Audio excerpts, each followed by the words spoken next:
ഇത് നമുക്ക് പുളിയും കറി ഉണ്ടാക്കുന്നതിന് നോക്കാം. ഈ കറി ഉണ്ടാക്കിയെടുക്കാൻ വേണ്ടിയിട്ട് ഒട്ടും പാടില്ല, നല്ല ഈസി ആയിട്ട് തന്നെ ഉണ്ടാക്കിയിട്ട് എടുക്കാൻ വേണ്ടിയിട്ട് പറ്റും. ഇപ്പോൾ ചോറിൻ്റെ കൂടെ കഴിക്കാൻ വേണ്ടിയിട്ട് വേറെ കറിയൊന്നും ഇല്ലാന്നുണ്ടെങ്കിലും ഈ ഒറ്റ കറി ഉണ്ടെന്നുണ്ടെങ്കിൽ നമുക്ക് എന്തോരം ചോറ് വേണമെങ്കിലും വയറ് നിറച്ച് കഴിക്കാൻ വേണ്ടിയിട്ട് പറ്റും. അപ്പോൾ നമുക്ക് നോക്കാം ഇതേനെ റെഡിയാക്കാന്ന്.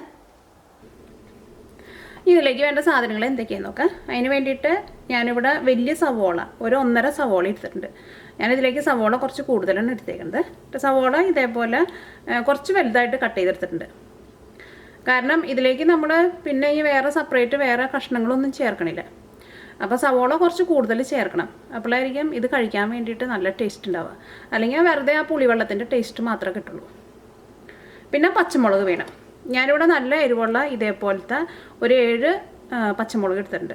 ഇതിനകത്തുനിന്ന് ഒരു 5 പച്ചമുളക് ഞാൻ നല്ല ചെറുതായിട്ട് പൊടിയായിട്ട് കട്ട് ചെയ്തിട്ടും ചേർക്കുന്നുണ്ട്. ഒരു 3 പച്ചമുളക് ഒന്ന് കീറിയിട്ടും ചേർക്കുന്നുണ്ട്. പിന്നെ ഉണക്കമുളക് ഞാനിവിടെ ഒരു 5 ഉണക്കമുളക് എടുത്തിട്ടുണ്ട്. പിന്നെ കറിവേപ്പില. ഈ പച്ചമുളകിനൊന്നും കറക്റ്റായിട്ടൊരളവില്ല, നിങ്ങളുടെ എരിവിനനുസരിച്ചിട്ട് ചേർത്ത് കൊടുക്കുക. പിന്നെ ഇതിലേക്ക് മസാല പൊടികളായിട്ട് മുളകിൻ്റെ പൊടിയും വേണം, മഞ്ഞൾപ്പൊടിയും വേണം. പച്ചമുളക് കൂടുതൽ ചേർത്തിട്ട് മുളകിൻ്റെ പൊടി കുറച്ച് ചേർക്കുക. ഈ മുളകിൻ്റെ പൊടിയും മഞ്ഞൾപ്പൊടിയും ഞാൻ ആ കറിയിലേക്ക് ചേർക്കുമ്പോൾ അതിൻ്റെ അളവ് പറയാം. പിന്നെ ഉലുവയും വേണം, കടുകും വേണം. ഉലുവ ഞാനിവിടെ 1.5 ടീസ്പൂൺ എടുത്തിട്ടുണ്ട്. കടുക് 1 ടേബിൾ സ്പൂൺ എടുത്തിട്ടുണ്ട്. പിന്നെ ഈ കറിയിലേക്ക് മെയിനായിട്ട് വേണ്ടത് വാളംപുളിയാണ് വേണ്ടത്. വാളംപുളി കുറച്ച് കൂടുതൽ വേണം. ഞാനിവിടെ ഇതേപോലത്തെ ഒരു വലിയ ഉരുള വാളംപുളി എടുത്തിട്ടുണ്ട്. ഈ വാളംപുളി കുറച്ച് വെള്ളം ഒഴിച്ചിട്ട് ഇത് പിഴിഞ്ഞെടുക്കണം. അപ്പോൾ ഇത്രയ്ക്ക് സാധനങ്ങൾ ഉണ്ടെന്നുണ്ടെങ്കിൽ ഈ കറി നമുക്ക് നല്ല ഈസി ആയിട്ട് ഉണ്ടാക്കിയിട്ട് എടുക്കാൻ വേണ്ടിയിട്ട് പറ്റും. അത് നിങ്ങൾ വാളംപുളി എടുക്കുമ്പോൾ വാളംപുളി ഇപ്പോൾ ഭയങ്കര ഹാർഡായിട്ടാണ് ഇരിക്കണമെന്നുണ്ടെന്നുണ്ടെങ്കിൽ ഒരു ഇളം ചൂടുവെള്ളം ഒഴിച്ചിട്ട് പിഴിഞ്ഞിട്ടെടുക്കുക. അപ്പോൾ കുറച്ചുകൂടി നല്ല ഈസി ആയിട്ട് പിഴിഞ്ഞെടുക്കാൻ വേണ്ടിയിട്ട് പറ്റും. അല്ലെങ്കിൽ നല്ല കല്ല് പോലെ ഇരിക്കുന്ന വാളംപുളിയാണ് ഉണ്ടെന്നുണ്ടെങ്കിൽ അത് കുറച്ച് നേരം ഇതേപോലെ ഇങ്ങനെ ഒരു ഇളം ചൂടുവെള്ളത്തിൽ ഇട്ട് വയ്ക്കുക. അത് കഴിഞ്ഞിട്ട് പിഴിഞ്ഞിട്ടെടുക്കുക. അപ്പോൾ നല്ല ഈസി ആയിട്ട് പിഴിഞ്ഞെടുക്കാൻ വേണ്ടിയിട്ട് പറ്റും. ഇനി ഇത് കറിയാക്കാൻ വേണ്ടിയിട്ട് ഒരു പാൻ വെച്ചിട്ട് ചൂടാക്കുക. ഇതിലേക്ക് ആവശ്യത്തിന് വെളിച്ചെണ്ണ ഒഴിക്കുക. ഈ കറി ഉണ്ടാക്കുമ്പോൾ വെളിച്ചെണ്ണ ഉണ്ടെങ്കിൽ വെളിച്ചെണ്ണയിൽ ഉണ്ടാക്കുക. അപ്പോഴായിരിക്കും ശരിക്കും ഉള്ള ഈ കറിയുടെ ടേസ്റ്റ് കിട്ടും. ഇവിടെ നല്ല തണുപ്പായതുകൊണ്ട് വെളിച്ചെണ്ണ ഇങ്ങനെ കട്ട പിടിച്ചിട്ടാണ് ഇരിക്കുന്നത്. ഇതിലേക്ക് വെളിച്ചെണ്ണയ്ക്ക് ആയിരുന്നാലും കുറച്ച് കൂടുതൽ ഒഴിക്കണം. ഇപ്പോൾ വെളിച്ചെണ്ണ നന്നായിട്ട് ചൂടായിട്ടുണ്ട്. ഇതിലേക്ക് 1 ടേബിൾ സ്പൂൺ കടുക് ചേർക്കുക. കടുക് ഞാൻ ഇതിലേക്ക് കുറച്ച് കൂടുതൽ ചേർക്കുന്നുണ്ട്. നിങ്ങൾക്ക് അത്രയ്ക്ക് കടുക് വേണ്ടാന്നുണ്ടെങ്കിൽ ഒരു 3/4 ടേബിൾ സ്പൂൺ കടുക് ചേർത്താലും മതി. കാരണം ഇത് കുറച്ച് വെള്ളം പോലെ എടുക്കുമ്പോൾ ഇതിലേക്ക് നമ്മൾ ചേർക്കുന്ന സാധനങ്ങളും കുറച്ച് കൂടുതലായിട്ട് ചേർക്കണം.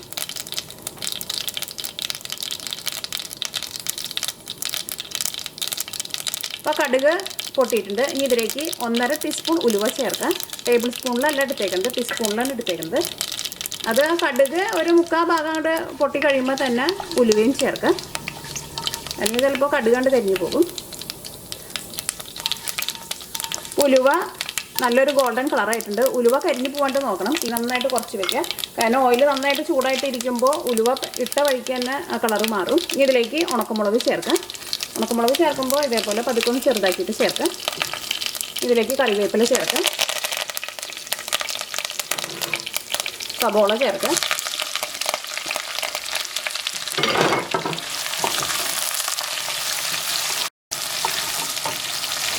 പച്ചമുളക് ചേർക്കാം. ഇപ്പോൾ നമ്മൾ രണ്ടായിട്ട് കീറിയിട്ടേക്കണ പച്ചമുളക് ഉണ്ടല്ലോ, അത് ഞാൻ ഇപ്പോൾ അതിനകത്ത് ഇട്ടിട്ട് വഴറ്റുന്നില്ല. അത് ഞാനിവിടെ വാളംപുളി ചേർക്കുമ്പോഴാണ് അതിലേക്ക് ചേർക്കുന്നത്. ഇപ്പോൾ സവോള വഴന്നിട്ടുണ്ട്. സവോള വഴന്നെന്ന് അറിയുന്നതിന് വെച്ചിട്ടുണ്ടെങ്കിൽ സവോള ഇതേപോലെ ഇങ്ങനെ നല്ല സോഫ്റ്റായിട്ട് വരണം. അപ്പോൾ അത് മുരിഞ്ഞ് നല്ല ഗോൾഡൻ കളറാവാൻ വേണ്ടിയിട്ട് നിൽക്കണ്ട. ഇനി ഇതിലേക്ക് മഞ്ഞൾപ്പൊടി ചേർക്കാം. ഞാൻ അതിലേക്ക് 1 ടീസ്പൂൺ മഞ്ഞൾപ്പൊടി ചേർക്കുന്നുണ്ട്. ഇനി മഞ്ഞൾപ്പൊടിയും ഇതിൻ്റെ കൂടെ കിടന്നിട്ട് നന്നായിട്ട് മുരിയണം. ആ മഞ്ഞളിൻ്റെ ആ പച്ച ടേസ്റ്റ് മാറണം.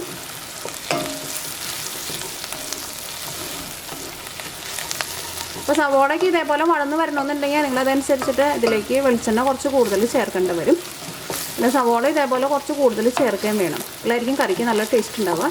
അല്ലെങ്കിൽ നമ്മൾ വെറുതെ വാളംപുളി തിളപ്പിച്ച ഒരു ടേസ്റ്റ് മാത്രമായിരിക്കും കിട്ടുക.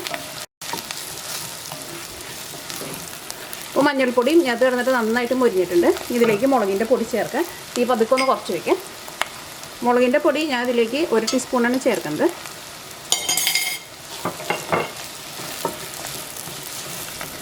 ഈ മുളകിൻ്റെ പൊടിയും ഇതിനകത്ത് കിടന്നിട്ട് നന്നായിട്ട് മുരിയണം. ഈ മസാലപ്പൊടികളൊക്കെ മുരിഞ്ഞില്ല എന്നുണ്ടെങ്കിൽ ആ കറിക്ക് ഈ മസാലപ്പൊടികളുടെ ഈ ഒരു പച്ച ടേസ്റ്റ് വരും.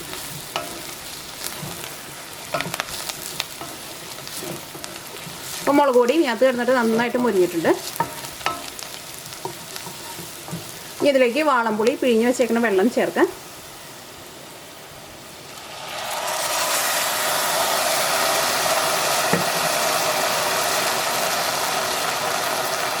ഞാനിവിടെ ഇതിലേക്ക് ഇതേപോലെ 1 കപ്പ് വെള്ളം കൂടിയും ചേർക്കുന്നുണ്ട്.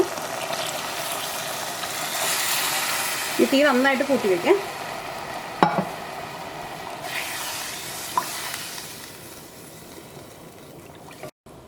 ഇതിലേക്ക് ആ കീറി വെച്ചേക്കുന്ന പച്ചമുളക് ചേർക്കാം. ഇതിലേക്ക് ആവശ്യത്തിന് ഉപ്പ് ചേർക്കാം.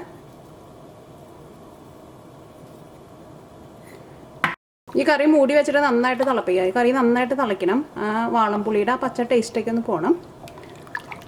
ഇത് കറി തിളയ്ക്കാൻ വേണ്ടിയിട്ട് മൂടി വയ്ക്കുക. ഇപ്പോൾ കറി തിളച്ചിട്ടുണ്ട്. ഇതേപോലെ തിളച്ച് കഴിഞ്ഞിട്ടുണ്ടെങ്കിൽ ഒന്ന് ഇളക്കിയിട്ട് കൊടുത്തു കഴിഞ്ഞിട്ട് പിന്നെയും മൂടി വെച്ചിട്ട് ഒരു 5 മിനിറ്റും കൂടിയും കറി നന്നായിട്ട് തിളപ്പിക്കുക.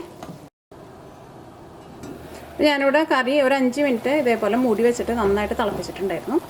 അപ്പോൾ കറി ഞാനിവിടെ നന്നായിട്ട് തിളച്ച് കഴിഞ്ഞിട്ട് പിന്നെ ഒരു 5 മിനിറ്റും കൂടി മൂടി വെച്ചിട്ട് കറി തിളപ്പിച്ചിട്ടുണ്ടായിരുന്നു. അപ്പോൾ ഈ കറി റെഡി ആയിട്ടുണ്ട്. ഇനി തീ ഓഫ് ചെയ്യുക. അപ്പോൾ കറിയിലേക്ക് നിങ്ങൾ വെള്ളം ചേർക്കുമ്പോൾ ഒരുപാട് വെള്ളം ചേർക്കരുത്. ഭയങ്കര പാലും വെള്ളം പോലെ ഇരിക്കുകയും ചെയ്യരുത്. എന്നാൽ കറി ഭയങ്കര തിക്കായിട്ട് ഇരിക്കുകയും ചെയ്യരുത്. ഈ കറിയിലെ കഷ്ണങ്ങൾ ഇതിനകത്തിട്ടേക്കണ ഈ സവോളയ്ക്ക് ഇതേപോലെ ഒന്ന് കാണണം.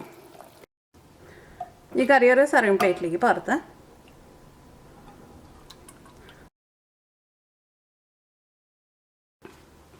ഇപ്പോൾ പുളിയും കറി റെഡി ആയിട്ടുണ്ട്. ഇത് നല്ല ചൂടുള്ള ചോറിൻ്റെ കൂടെ ഈ ഒറ്റ കറി ഉണ്ടെന്നുണ്ടെങ്കിൽ തന്നെ ചോറുണ്ടാൻ വേണ്ടിയിട്ട് നല്ല ടേസ്റ്റ് ആയിരിക്കും. പിന്നെ ഇത് ഉണ്ടാക്കിയെടുക്കാനായിരുന്നാലും ഒട്ടും പണിയൊന്നുമില്ല. നല്ല ഈസി ആയിട്ട് തന്നെ ഉണ്ടാക്കിയിട്ട് എടുക്കാൻ വേണ്ടിയിട്ട് പറ്റും. അപ്പോൾ നിങ്ങളെല്ലാവരും ട്രൈ ചെയ്ത് നോക്കാം. നിങ്ങൾക്ക് എല്ലാവർക്കും നല്ല ഇഷ്ടമാവും. പിന്നെ മിയ കിച്ചൻ്റെ ഫീച്ചേർഡ് ചാനലായിട്ട് വേറൊരു ചാനലും കൂടിയിട്ട് ഞാൻ തുടങ്ങിയിട്ടുണ്ട്. കാരണം ഇപ്പോൾ മിയ കിച്ചണിൽ ഞാനിപ്പോൾ 900 വീഡിയോസ് ഞാൻ കംപ്ലീറ്റ് ചെയ്തു. അപ്പോൾ ഞാൻ വിചാരിച്ചു ബാച്ചിലേഴ്സിന് സെപ്പറേറ്റായിട്ട് വേറൊരു ചാനൽ തുടങ്ങാമെന്ന്. അപ്പോൾ ഈ മിയ കിച്ചൻ്റെ ചാനലിൽ തന്നെ റിലേറ്റഡ് ആയിട്ട് തന്നെയാണ് വേറൊരു ചാനൽ തുടങ്ങിയിരിക്കുന്നത്. ആ ചാനലിൻ്റെ പേര് beginners cooking with Mia kitchen. അപ്പോൾ ഞാൻ ഇന്നലെ ഫസ്റ്റ് ഒരു വീഡിയോ ഞാൻ അപ്ലോഡ് ചെയ്തിട്ടുണ്ടായിരുന്നു. അത് ചെയ്തിരുന്ന വീഡിയോ കുത്തരി അങ്ങനെ കുക്കറിൽ ഉണ്ടാക്കാമെന്നുള്ള വീഡിയോ ആണ് ഞാൻ ഫസ്റ്റ് അപ്ലോഡ് ചെയ്തത്. അപ്പോൾ മിയ കിച്ചൻ്റെ ഹോം പേജിൽ പോയിട്ടുണ്ടെന്നുണ്ടെങ്കിൽ ആ സൈഡിലായിട്ട് ഈ പുതിയ ചാനലിൻ്റെ ലിങ്കും കാണാൻ വേണ്ടിയിട്ട് പറ്റും. അപ്പോൾ നിങ്ങൾ ആ ചാനൽ താല്പര്യമുള്ളവർ ആ ചാനലും കൂടിയിട്ട് സബ്സ്ക്രൈബ് ചെയ്യണം. കാരണം മിയ കിച്ചൻ സബ്സ്ക്രൈബ് ചെയ്തവർക്ക് ഞാൻ അതിനകത്ത് ഇടുന്ന വീഡിയോസുകൾ കാണാൻ വേണ്ടിയിട്ട് പറ്റില്ല.